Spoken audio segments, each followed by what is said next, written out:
Adobe Podcast. Is it any good? The latest from our daily newsletter at podnews.net.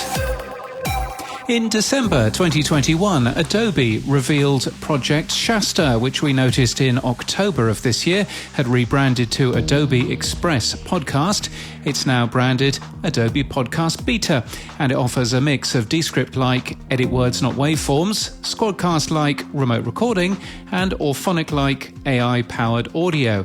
And there's a waitlist on the website, but how does it compare to the market leaders? From Castos, Matt Medeiros gives it a full review. If your New Year's resolution is to support independent journalism, you could subscribe to our ad-free podcast feed in Apple Podcasts.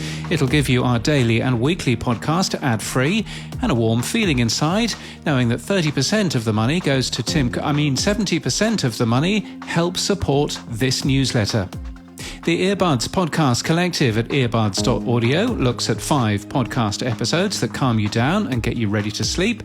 And if you want to get to the Podfest Expo 2023 in Orlando in Florida at the end of January, we've stolen a link from She Podcasts. It gives you a 10% discount off any ticket.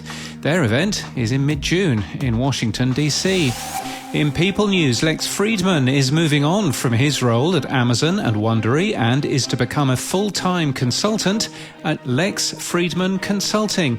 And Paul Rismandel has left his role as Senior Director of Insights at SiriusXM. He's worked for the company for nearly 9 years. Exciting new things start January the 2nd, he posts.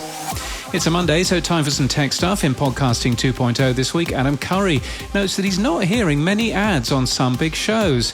Adam shares his views on Dawn Ostroff from Spotify's recent interview, and the show notes also include a picture of Dave's window for some reason. If you're at a loose end this holiday time and you want to escape from the family and do something to help podcasting, why not write a page for the new podcast namespace? The website's open for anyone to edit at podcastnamespace.org, or try downloading a new podcast app like Fountain, Podverse or Podfriend and start rewarding the podcasters you like this one, with value for value. You'll find that at podnews.net/new podcast apps. And in our newsletter today, a podcast ad in the middle of fashionable Camden High Street in London.